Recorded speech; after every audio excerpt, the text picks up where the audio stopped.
Gary Lineker came out and posted one of the most famous tweets of this week, stating that Lionel Messi is the best player to have ever donned a pair of football boots, and many agreed, not many were brave enough to disagree, and you cannot blame them. Joined here by Jason Rubin and Francis Maxwell here. We are wanting to talk about Lionel Messi. We continue to mention this fantastic player's name with the knowledge that that you can never burn out when you talk about Lionel Messi. We're not going to run into the problem of just getting old, because he is fantastic. We know about his nutmeg fiesta that happened of poor James Milner. As long as he keeps being the most captivating player in soccer, he's going to be watchable. Exactly. Same as Ronaldo. They're both unbelievable. Yeah, but we want to talk about the little Argentine genius in this, because we want to throw to this graphic that we had, which is just, it basically speaks, a picture speaks 1,000 words, this speaks 1,000,000,000,000 words. So this is football before and after Messi. So let me just run through a couple of the awards before. As we know, Real Madrid legend Alfredo Di Stefano was an El Clasico all-time goal scorer. Gerard Muller, most goals in one season.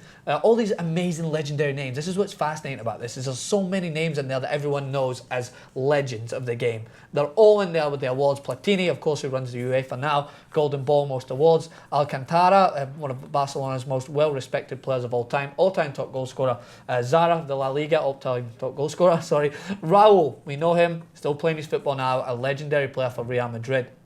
Just an inspirational player and goal scorer, Champions League all time. Luis Figo, most assists, and Cesar Rodriguez with the Catalan derby all time. And then we just look down at the bottom half. This is just outstanding that Lionel Messi, at his age right now, has already overcame all of these records and now holds them all to himself. And the one that is still that's under there that is not correct at the moment, it must be said, is the Champions League all-time top goal scorer, because Cristiano Ronaldo, after scoring his goals recently, is the all-time top goal scorer at the moment in Champions League. So this graphic was made just as Messi was at the top, but you're going to hold that against them. You can't. And one of the more exciting things to watch is Ronaldo versus Messi. Yes. Especially this weekend, Sunday in the El Clasico. But in the Champions League, you get to watch every time they score, it's like a new record's being broken. Yes. Every single time. Every time they touch the ball, and I'm going to keep it to Messi because I have publicly admitted multiple times that I like Messi more than Ronaldo. Calm down, people. You're going to call the Messi humper right now. I like Messi more than Ronaldo. That doesn't mean I think Messi's better than Ronaldo. Well, of course it fucking means I think Messi's better than Ronaldo. I say it all the time. But what's interesting about the footballing world before and after Messi is my footballing knowledge is only with Messi. Yes. That's when I started following world football, your football, UK football, not American football. And when I see a player like this, who every time he touches the ball, every time you watch him, it was like growing up watching Michael Jordan. Yes. People come from across the world at times when MJ was playing, and especially in America, to watch him play. Messi, Ronaldo has the same effect, but so does Messi. When you have coaches burying their faces in their hands because they're in amazement of it, and they just look like a normal fan, it just shows how special of not just a football player or soccer player, of an athlete he is. What is captivating for me, and that's very well said there, Jason, I started to get a little tear in my eye there, is captivating is that if you look at the football before Messi, there is players there that span across generations. You've got Luis Figo there with Platini, who never played with each other, right? Figo, speaking of, is going to be running for UEFA. Yes, trying to run for the Sepp FIFA. Blatter's. Yeah, for Sepp Blatter's position. Cool. You probably will never get it, but that's another point. We don't want to frustrate. I'm on a happy train right now. Don't want to frustrate me. Keep it happy. And you guys get like Alcantara, and you've got him next to Raul. Never played with each other, generations apart. But then you get Lionel Messi, who comes in and breaks all these records that spanned all generations. So no one from the time of Alcantara up until Lionel Messi came even close to breaking the records that he did. So there's one footballer in our generation that we grow up watching since he was small, since he signed that napkin at 13 for Barcelona. We've had the privilege of watching him consistently play and breaking all these records, and will continue to break these records because of his age. He has still got at least 10 years. I'm not saying 10 years at the top of his ability, but looking at Pirlo, you can never really argue against it. But and I look at, especially, that's what I find so interesting about soccer is, of course, and this happens in a lot of sports, but players have their primes. Right now, LeBron James is kind of about to hit the end of his prime. Yeah. He's 30 years old. He's probably got 2 more years of this unbelievably elite level of basketball. Unless he turns into a Tim Duncan. Of course, Tim Duncan's still an elite player and everybody Yeah. wants him. But like with someone like with the soccer guys, like I see Frank Lampard, and he's not over in the United States yet playing in the MLS, but he's still an effective Yeah, he's reserve. very He's still effective. an effective player.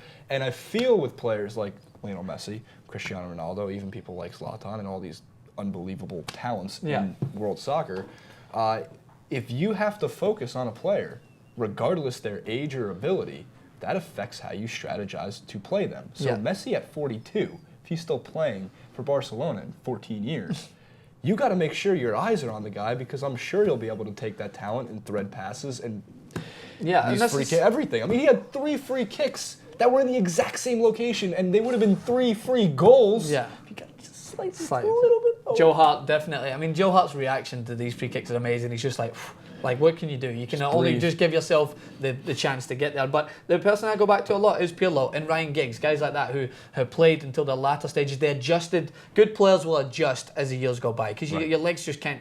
It's age. It's unfortunate. You can't consistently keep up Right. the same pace, and that's why people think with Lionel Messi because of he doesn't rely so much on his physical stature. He is small and fast with the ball, but it's just his gift of the game, which makes me think that he'll last longer, like someone like Ronaldo, who I'm a big fan of, but he uses his athletic stature a lot more. Do they have? It's not a stat because it's not quantifiable. Yeah. But there's something in American sports that people call it baseball IQ. They call it football IQ. Yeah. As in for quarterbacks, they usually use that in American football a lot. Like Peyton Manning, and Tom Brady has this enormous this football IQ. They just know what to do with the ball at the right Yes. time. As Lionel Messi must have the same. He's number one. This for me. transcendent level of understanding how the Yeah. formations work, how the ball moves, why If you passing. watch Lionel Messi before he receives the ball, his head is on a swivel. That is a statement. He knows all of his options. He knows that he's going to be crowded out very quickly because of how good he is.